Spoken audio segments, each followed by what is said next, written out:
Assalamualaikum. Kembali lagi di channel saya. Sebelumnya, yang belum subscribe, tolong subscribe dan aktifkan tanda loncengnya supaya kamu tidak ketinggalan cerita-cerita menarik dari saya. Degup jantung Sekar menjadi tak karuan. Sementara dia tidak berani menatap siapa pemilik kaki menyeramkan itu. Sebisa mungkin, Sekar berzikir di dalam hati. Meski keringat mulai membasahi pelipisnya. Sinta, aku tahu itu kamu. Entah apa yang kamu inginkan dariku. Namun aku mohon, jangan ganggu aku. Ucap Sekar dengan nada bergetar. Dia masih menatap kaki pucat itu. Ingin rasanya dia berteriak, namun suaranya seperti tertahan di tengah tenggorokan. Kedua matanya membulat, manakala melihat kedua kaki pucat itu melangkah perlahan mendekatinya. Sekar memejamkan kedua matanya. Dadanya kembang kempis, naik turun dengan cepat. Keringat semakin deras membasahi keningnya. Ada sebuah tangan yang menyentuh pundak Sekar. Neng Sekar, kamu kenapa? Ambu? Teriak Sekar, manakala mendapati suara itu adalah suara ibunya. Sekar menangis. Dia memeluk kuat tubuh Ningsih. Kenapa, Neng? Ada apa? Tanya Ningsih keheranan. Tidak, Ambu. Sekar hanya bermimpi buruk. Ucap Sekar berbohong. Ambu baru saja lewat dan melihat pintu kamarmu terbuka. Dan saat Ambu lihat, ternyata kamu tengah terduduk dengan kedua mata yang terpejam dan keringat yang bercucuran. Jelas Ningsih. Sekar tersenyum lega. Terima kasih ya Ambu, menyelamatkan Sekar. Ucapnya lirih. Lebih baik kamu tidur bersama bapak dan Ambu saja ya, di kamar Ambu, agar jika kamu bermimpi buruk lagi, setidaknya ada Ambu dan bapak di sana. Sekar mengangguk. Dia setuju dengan tawaran Ningsih. Sekar lantas pergi menuju kamar Ningsih. Sementara Ningsih tengah mengunci pintu dan mematikan lampu ruang tamu. Bapak, Sekar tidur di sini ya, ucap Sekar setelah masuk ke dalam kamar Ningsih dan melihat Bagus sedang membaca sebuah buku sembari duduk di sebuah kursi goyang. Iya nak, silakan. Bapak akan tidur di bawah. Sementara kamu dan Ambu tidur di atas kasur. Sekar mengangguk. Dia lantas segera merebahkan tubuhnya di atas kasur kapuk milik Ningsih. Selang beberapa menit Ningsih datang. Ningsih lantas menempatkan dirinya di sebelah Sekar. Kali ini Ningsih tidak memeluk tubuh Sekar. Dia hanya sesekali mengusap lembut kepala anak kesayangannya itu, hingga akhirnya dia tertidur. Sekar tersenyum memandangi wajah Ningsih. Dia amat beruntung memiliki ibu dan bapak seorang Bagus dan Ningsih yang memang amat menyayanginya. Bagus dan Ningsih selalu memperlakukan Sekar dengan lemah lembut. Sekar mendongakkan kepalanya. Dia berusaha melihat Bagus yang tertidur di bawah beralaskan sebuah kasur busa tipis. Dan Bagus pun ternyata sudah tertidur pulas. Sekar terkejut manakala mendengar suara kursi goyang yang seperti sedang diayun oleh seseorang. Sekar memejamkan matanya. Dia tidak berani melihat siapa yang tengah duduk di kursi goyang yang berada di pojok kamar Ningsih. Sementara tadi, Bagus masih duduk di sana, sembari membaca sebuah buku. Dengan rasa penasaran yang memuncak, akhirnya Sekar memberanikan diri melihat kursi goyang yang masih terus mengeluarkan suara itu. Sinta. Kedua bola mata Sekar membulat manakala dia melihat sosok Sinta yang khas dengan sebuah tali tambang di lehernya, dan bola mata yang hanya tinggal satu itu tersenyum menyeringai pada Sekar. Seketika, pandangan Sekar gelap. Dia tidak sadarkan diri. Sentuhan hangat terasa di pipi sebelah kiri Sekar. Dia membuka matanya pelan dan mendapati Ningsih tengah tersenyum padanya. "Ambu, jam berapa ini?" tanya Sekar pelan. Kepala Sekar sedikit sakit saat dia mencoba mengingat kejadian semalam. Saat dia melihat sosok Sinta tengah duduk di kursi goyang yang kini nampak kosong. "Beberapa kali Ambu membangunkanmu, Neng. Namun sepertinya tidurmu amat pulas. Ini sudah jam 8 pagi," ucap Ningsih. Sekar lantas terbangun. Dia ingin pergi ke kamar mandi membersihkan dirinya. "Neng, ini nanti dicoba ya," ucap Ningsih sembari memberikan sebuah tes pack pada Sekar. Sekar tertawa kecil. Dia memang pernah menggunakan alat pendeteksi kehamilan ini saat dulu masih kuliah, karena ketentuan dari kampus tempat dia belajar. "Baik Bu, nanti Sekar coba," ucap Sekar. Setelah usai menampung urin di dalam wadah kecil, Sekar lantas memasukkan ujung tes pack itu, sementara dia memilih untuk menggosok gigi. Setelah beberapa menit, hasil tes pack itu mulai muncul. "Garis 2," ucap Sekar getir. Dia lantas segera keluar dari kamar mandi, mencari keberadaan Ningsih ataupun Bagus. Ambu di mana?" ucap Sekar sembari mencari Ningsih di dapur. Saat kakinya melangkah menuju kamar Ningsih, telinganya mendengar suara Ningsih tengah berbicara. Mungkin Ningsih berbicara dengan Bagus, pikir Sekar.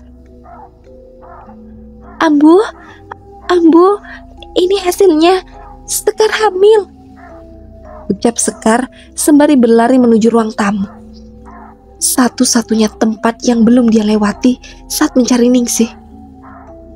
Namun kedua matanya tetap terfokus pada tes pack di tangannya yang semakin menampakkan garis 2 dengan amat jelas. "Apa? Kamu hamil, Neng Sekar?"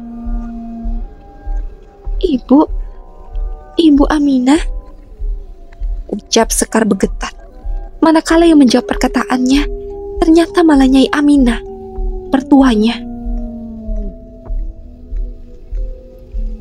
Sekar amat terkejut manakala melihat Nyai Aminah dan Subagja sudah datang menjemputnya sepagi ini. "Sekar, apa ibu tidak salah dengar kan? Kamu hamil?" ucap Nyai Aminah memastikan. Iya Bu," jawab Sekar dengan nada ragu. Dia menyerahkan tes pack yang berada di tangannya. Nyai Aminah segera melihat hasil tes pack itu. Raut wajahnya amat bahagia. Ningsih pun turut tersenyum melihat ekspresi bahagia dari besannya itu. "Subagja, kamu akan menjadi ayah. Ibu akan memiliki cucu." Subagja hanya tersenyum. Dia pun bahagia. Namun kekhawatiran juga muncul di dalam hatinya saat mendengar tentang kehamilan Sekar. Nyai Aminah lantas menuntun Sekar untuk turut duduk bersamanya. Sekar kemudian duduk di antara Subagja dan Nyai Aminah. "Selamat untuk kita ya Bu. Semoga cucu kita sehat, selamat, sempurna," ucap Nyai Aminah antusias pada Ningsih. "Iya, semoga saja dia selamat," lirih Subagja pelan. Sekar yang dengan ucapan Subagja pun menatapnya heran. Sepertinya hanya Sekar yang mendengar ucapan Subagja tersebut. "Sekar, hari ini kamu akan pulang kan?" tanya Nyai Aminah. "Iya Bu, namun apa boleh jika nanti Sekar lebih sering mengunjungi Ambu dan Bapak di sini?" "Boleh Neng, sekarang cepat kemasi barang-barangmu," tita Nyai Aminah. "Sekarang Bu?" tanya Sekar keheranan. Nyai Aminah hanya tersenyum sembari mengangguk. Sekar segera masuk ke dalam kamarnya. Dia membereskan beberapa baju dan kebutuhan yang memang tidak sempat dia bawa waktu itu. Selama berada di dalam kamar, Sekar selalu memikirkan Subagja. Sikap suaminya itu memang aneh. Subagja akan lebih cenderung pendiam jika berada di sebelah ibunya, Nyai Aminah. Setelah selesai, Sekar kembali menuju ruang tamu, di mana Nyai Aminah dan Subagja menunggu di sana. "Sudah siap, Neng?" Kali ini Ningsih yang bertanya pada Sekar. "Sudah, Bu. Ngomong-ngomong, dari tadi Sekar tidak melihat Bapak?" tanya Sekar pada Ningsih. Memang sedari tadi semenjak membuka matanya, Sekar tidak melihat Bagus dimanapun. "Bapak pergi ke rumah Amba Dadang, Neng, sehabis subuh. Bahkan matahari pun belum terbit," ucap Ningsih. Sekar terdiam. Ruang bertanyanya terbatas oleh kehadiran Nyai Aminah dan Subagja di sana. "Mari, Neng," ajak Subagja. Sekar mengangguk. Subagja lantas membawa tas yang dipegang Sekar. Subagja keluar lebih dahulu, kemudian Nyai Aminah mengekor di belakangnya. Sekar memeluk tubuh Ningsih sebentar, sebelum akhirnya dia menggandeng lengan Ningsih menuju depan rumah. Di dalam hati, Ningsih terus bertanya mengenai pelukan Sekar tadi. Rasa harus seketika menyelimutinya. Apalagi kini Sekar tengah mengandung. Subagja masuk ke dalam mobil beserta Nyai Aminah. Setelah bersalaman dengan Ningsih, namun Sekar masih menggenggam erat tangan Ningsih. "Ambu, doakan Sekar ya. Semoga Sekar dan bayi dalam kandungan Sekar sehat serta selamat. Sekar berjanji akan rajin mengunjungi Ambu dan juga Bapak. Sampaikan salam Sekar pada Bapak, Ambu," ucap Sekar dengan kedua mata yang mulai nampak basah. "Iya, Neng. Semoga Gusti Pangeran selalu melindungi kalian. Jaga cucu Ambu ya. Kamu tidak usah khawatir memikirkan Ambu dan Bapak di sini. Jika kamu rindu dan tidak bisa untuk datang kemari, kabarkan saja. Maka Ambu dan Bapaklah yang akan mengunjungimu." Sekar hanya membalas perkataan Ningsih dengan sebuah anggukan. Kini air mata itu sudah tidak dapat dibendung lagi. Ningsih yang melihat putri kesayangannya menangis, lantas tak bisa berbuat apa-apa. Dia tidak mungkin juga ikut menangis meskipun dadanya mulai terasa sesak. Dia ingin memaksa Sekar untuk tetap tinggal atau tinggal dengan dirinya dan Bagus lagi. Namun kini putri kecilnya itu sudah menjadi istri seseorang. Di dalam adat suku Sunda, seorang wanita yang sudah menikah memanglah harus ikut kemanapun suami membawanya. Dan orang tua tidak boleh lagi ikut campur atau turut andil di dalam masalah keluarga putrinya, selagi si suami tidak melakukan tindakan kekerasan atau masih memberikan nafkah lahir dan batin dan tidak melakukan perselingkuhan. Maka sebesar apapun kesalahannya masih bisa dimaafkan, dan serumit apapun permasalahannya masih bisa didiskusikan. Namun Subagja yang masih tidak bisa lepas dari bayang-bayang masa lalunya bersama Sinta, apa itu termasuk mengkhianati Sekar? Sekar masuk ke dalam mobil. Kedua matanya nampak sembab. Nyai Aminah yang menyadari itu akhirnya hanya mampu terdiam. Dia mengerti bagaimana suasana hati Sekar saat ini. Ditambah kondisinya yang tengah hamil muda. Suasana hati ibu hamil cenderung lebih berubah-ubah. Subagja yang duduk di belakang kemudi pun sama halnya dengan Nyai Aminah. Dia hanya mampu menatap Sekar lewat kaca spion tengah mobil, tanpa berani bertanya pada Sekar terlebih dahulu. "Sekar, apa kendit pemberian Ria Imas masih kamu simpan?" tanya Nyai Aminah yang menyadari bahwa Sekar tidak mengenakan kendit itu di lehernya. "Iya, Bu, ada. Namun benang talinya terputus." "Terputus? Bagaimana bisa?" "Entahlah, Bu. Sekar tertidur, dan saat bangun, kendit ini sudah terputus." Sekar mengeluarkan kendit yang dia simpan di salah satu saku di tas kecil yang dia bawa, kemudian menyerahkannya pada Nyai Aminah. Nyai Aminah memandangi kendit itu. Memang pola putus benang kendit itu bukan seperti dipotong maupun digunting. Kendit itu terurai kemudian terputus. Ya sudah, tidak apa-apa. Nanti kita bawa kembali pada Ria Imas. Sekalian diganti dan diberi perlindungan lebih. Karena kini kamu sedang hamil. Ibu tidak mau jika setan perempuan itu sampai berani mencelakai menantu dan cucu ibu. Ucap Nyai Aminah tegas dengan kedua mata yang menatap tajam pada Subagja. Kini Sekar mengerti siapa yang disebut setan perempuan oleh Nyai Aminah. Ya, dia adalah Sinta. Mobil sedan yang ditumpangi Sekar, Subagja serta Nyai Aminah telah masuk ke dalam gapura desa Rawabodas. Hawa mencekam kembali Sekar rasakan.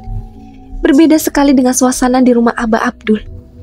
Meskipun rumah Aba Abdul masih bergaya bangunan lama khas Belanda dan hutan serta kebun di kanan kirinya, namun suasana tentram dan menenangkan menyelimuti rumah itu. Sekar mungkin akan betah jika tinggal di sana. Ngomong-ngomong, di usia kandungan berapa bulan kita bisa melihat jenis kelamin bayi yang Sekar kandung ya? Tanya Nyai Aminah tiba-tiba. Sekar nampak mengerutkan dahinya. Dia heran. Cucu berjenis kelamin apa yang Nyai Aminah inginkan? Harusnya cucu pertama bukanlah masalah jika dia seorang lelaki maupun perempuan.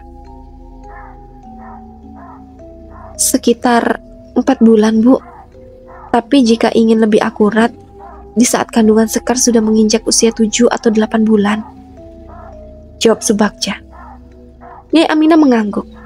Dia lantas menoleh pada Sekar yang masih keheranan.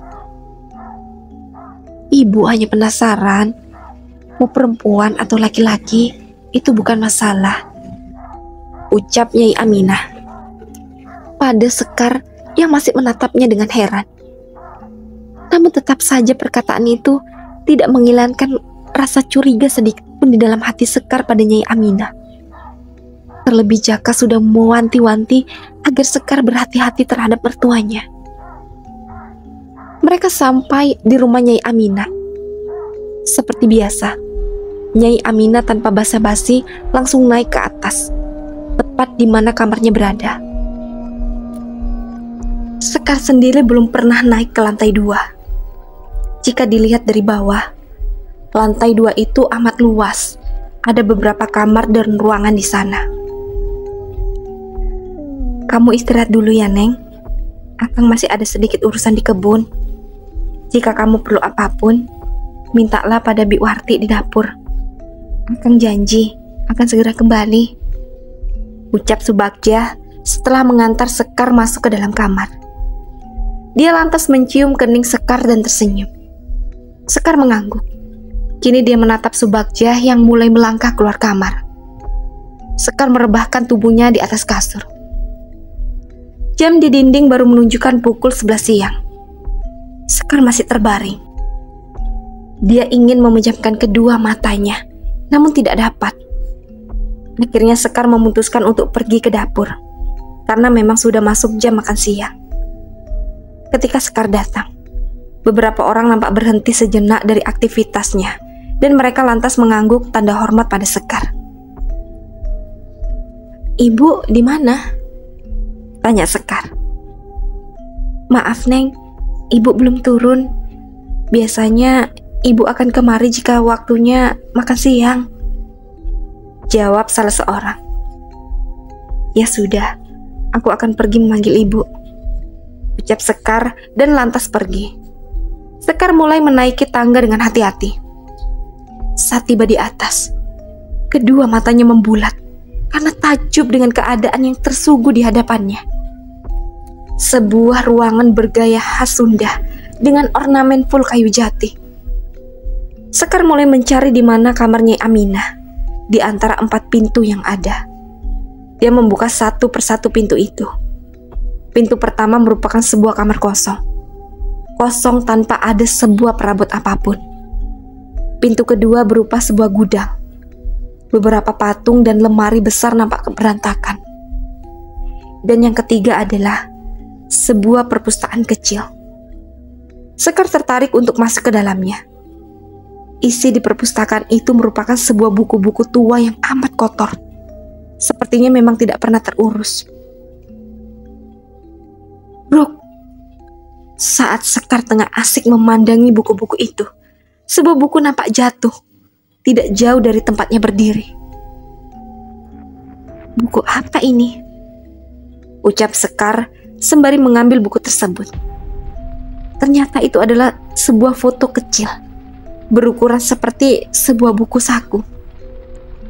Foto yang pertama kali dilihat Sekar adalah foto Nyai Aminah yang tengah duduk tersenyum sembari memangku seorang anak, dengan seorang laki tampan berdiri di belakangnya. Laki ini bukan Rukman, dan wajahnya mirip sekali dengan Akang Subagja. Liris Sekar pelan. Sekar, apa yang sedang kamu lakukan di sini? Dek. Suara Nyai Aminah membuat jantung Sekar seolah berhenti berdetak. Sekar masih mematung. Dia belum berani membalikkan tubuhnya menghadap Nyai Aminah. Neng Sekar, ucap Nyai Aminah kembali, diiringi suara langkah kaki semakin mendekati Sekar. Sesegera Sekar menyembunyikan album foto itu di dalam bajunya. Kebetulan hari itu Sekar mengenakan pakaian yang lebih longgar, sehingga keberadaan album foto kecil itu dapat tersamarkan. Ibu, Sekar sedang mencari kamar ibu, namun malah nyasar ke dalam perpustakaan ini. Sekar ingin mengajak ibu makan bersama, ucap Sekar. Nyai Aminah memiringkan kepalanya sedikit. Dia menyipitkan matanya, mencari kebenaran dari ucapan menantunya itu. Kamar ibu berada di ujung. Ini adalah perpustakaan lama milik almarhum Ayah Subagja, suami ibu, mertua lelakimu. Namun semenjak kepergiannya, tempat ini tidak terurus, karena memang ibu tidak suka membaca. Jelas Nyai Aminah sembari memperhatikan perpustakaan kecil itu, seolah tengah mengingat masa lalu. Ibu pun baru masuk ke dalam sini lagi. Hati ibu selalu tidak kuat jika teringat dirinya. Nyai Aminah memejamkan kedua matanya. Bulir bening air mata perlahan meleleh dari sudut matanya. Sekar sungguh ingin menanyakan siapa Ayah Subagja, karena jika dilihat dalam foto tadi, dia bukanlah Rukman. Jika begitu, mari Bu, kita turun saja dan makan bersama, ajak Sekar sembari merangkul pundak Nyai Aminah. Nyai Aminah lantas mengangguk. Setelah keluar dari perpustakaan tersebut, Nyai Aminah mengunci pintu yang terbuat dari kayu jati dengan ukiran simbol kepala naga di tengahnya. Kemudian mereka berjalan turun menuju dapur. Sebelumnya, Sekar tidak pernah sedekat ini dengan wajah Nyai Aminah. Sekar memandang lekat wajah Nyai Aminah yang kini berjalan tepat di sampingnya. Wajahnya amat cantik. Sekar kira selama ini Nyai Aminah memang menggunakan riasan wajah yang tebal. Namun setelah diamati, memang kelopak mata Nyai Aminah berwarna kemerahan. Bulu matanya tebal dan lentik, tertanam di sana. Bibirnya merah ranum bukan karena lipstik. Wajahnya putih bersih, seolah memang Nyai Aminah tidak memiliki pori-pori di wajahnya. Sepertinya memang ada sesuatu yang membuatnya awet muda dan cantik hingga saat ini. Aku harus berhati-hati, ucap Sekar dalam hati. Mereka telah sampai di dapur. Hidangan sudah tersedia rapi. Berbagai macam olahan masakan tersaji di atas meja. Seorang pelayan memberikan piring pada Sekar dan Nyai Aminah. Berikan Sekar piring kecil. Wanita yang tengah hamil, pamali makan dengan piring yang besar. Tita Nyai Aminah sembari menatap Sekar yang duduk di sampingnya. Memang kenapa, Bu? Tanya Sekar keheranan. Pamali, Neng, jawab Nyai Aminah dengan nada lembut namun tegas. dengan kedua mata yang masih menatap tajam pada Sekar. Sekar terdiam. Seketika bulu kuduknya meremang. Sementara para pelayan yang lainnya hanya bisa diam. Tidak seperti biasanya. Jika tidak ada Nyai Aminah, mereka akan bercanda ataupun berbicara sedikit pada Sekar maupun kawan-kawannya. Sekar akhirnya makan di sebuah piring yang lebih kecil, tentu dengan porsi yang lebih kecil juga. Namun Nyai Aminah pun menyuruh Sekar menambah jika dia masih lapar. "Bu, Sekar tiba-tiba pusing. Sekar ingin ke kamar saja ya," ucap Sekar sembari memegangi pelipisnya. "Loh Neng, tidak mau nambah lagi?" "Tidak Bu, Sekar permisi." Yang masih penasaran, lanjut ke part selanjutnya. Dan jangan lupa aktifkan tanda loncengnya dan subscribe. Assalamualaikum.